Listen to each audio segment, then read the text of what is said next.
This is your one and only 𝐕𝐸⁻𝐸_81 with your daily dose of video goodness, and today we're going to talk about blood loss buildup and how to scale it. Let's get to it. So as I'm sure many of you already know, there is an ability in this game that's a passive effect, shows up on a whole host of different weapons. It's guaranteed on a lot of things, like all katanas have it, all daggers, or almost all katanas, almost all daggers have it. And you can see down here at the bottom, passive effect causes blood loss buildup. And we have our little number here, 45. From my understanding, that is its base damage of how much it adds every time you hit the target before the target's resistances are taken into effect. Now, what you probably don't know, because I don't see a lot of people talking about it, is you can actually scale this number. And that number scales with your arcane. Now, if we take a look at this weapon, it currently does not have any arcane scaling, so it will not affect the weapon. And I will demonstrate that here in a second. First, I want to tell you how you can add that on there. So if we go over here to my inventory, I have this right here, the black wet blade. If we take a look at that, its description, it says that it adds the additional affinity option of poison, blood, occult can be chosen when we go to apply an Ash of War. Now, if we pop over here to our Ashes of War and we select this katana, we have a couple of different options which we can actually choose to increase the blood loss buildup. It doesn't have to be a blood ability. However, if we do select a blood ability and we select blood, you can see that it will go up to 58. Something I find interesting is this changes the scaling for arcane to C, but that doesn't seem to affect how arcane affects blood loss buildup. The scaling for arcane over here doesn't seem to matter. You just need to have arcane. This made me wonder if arcane affected all of the affinities for the Ashes of War, and I did some testing and it does not. It seems to only affect the bleed ability. I don't completely understand it, but it's a thing, and it needs to be, your weapon needs to have arcane scaling. You'll see here in a minute. So if we select this, it's a D rating, we get 58. If we select occult, it's a C rating, but we only get 40. And it doesn't have to be a blood ability. If we take a look at blood and we select our poison ability over here and we highlight blood, you can see it will also be 58.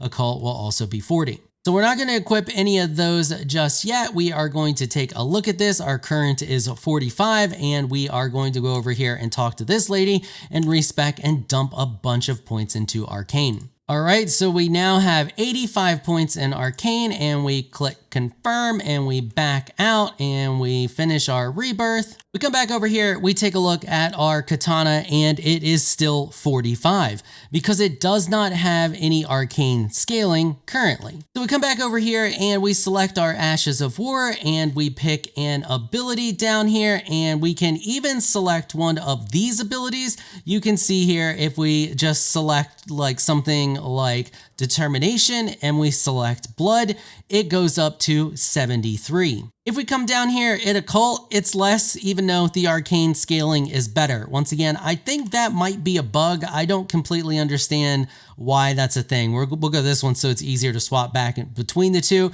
Once again, blood, arcane scaling of D, and it's now 73, and occult is 66. So we select blood and now we are at 73. However, we can increase that even more because that number is also affected by the level of the weapon. So here we are at the blacksmith. If we select to start to level this up, as we level it up, you can see that that number is increasing as we go through the levels here. And at level 24, we are now doing 115 blood loss points of buildup every time we hit the target before any of its resistances are taken into effect. What's really interesting is while none of the scaling has changed here, you can see D, D, and B, even though we've leveled up the weapon, if we actually unequip this and we go back to undo, you can see that it goes back to the original 45 points of blood loss buildup on a hit. If we select any of these other abilities and we select blood, we can go right back to the 115. It does not have to be, once again, it doesn't have to be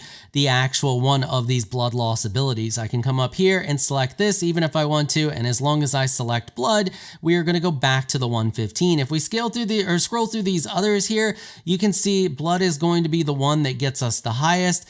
All of these other ones are going to put us right back to where we were. Some will keep it, but actually make it lower. So you could do a combination of cold buildup and blood loss buildup, or poison and blood loss. Poison and blood loss is honestly pretty high at 53 and 133 on poison.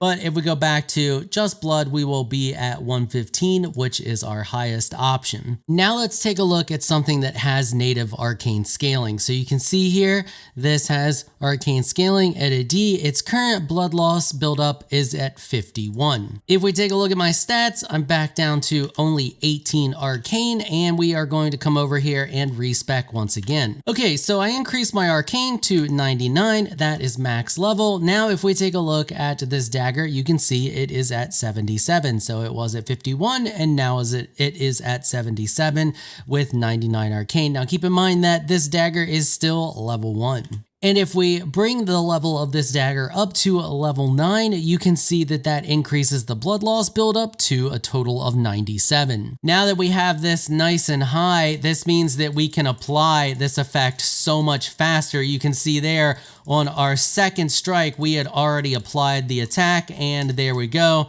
That dude is dead, quick and easy. If we go for that guy, we just one-shot those guys. But yeah, so you can see there, it applies super fast. Now, once again, a lot of that depends on the target's resistance to blood loss, and that's going to vary depending on which target you are attacking. Some bosses have a massive resistance to blood loss buildup. Another thing to keep in mind here is you can actually apply all of this to any weapon that you can put bleed on. So if the weapon doesn't naturally have the blood loss ability, you can put it on there with any of your Ashes of War if you have that whetstone that allows you to do so. So you can see here, I can go through and select one of these poison abilities, or I can select any ability at all, select blood. That's going to give me the blood loss option, and it's going to put it at 73 for this one because it's not leveled up, but I can apply it to it. If we take a look at something like this harpoon, and I come over here and I select it because the harpoon is leveled up, I can select blood, and now the harpoon is going to do 115, just like the katana was. So that's pretty much it for this one. Just a short, sweet video. I just wanted to get this information out there, so some people may find it helpful, some may not, I don't know.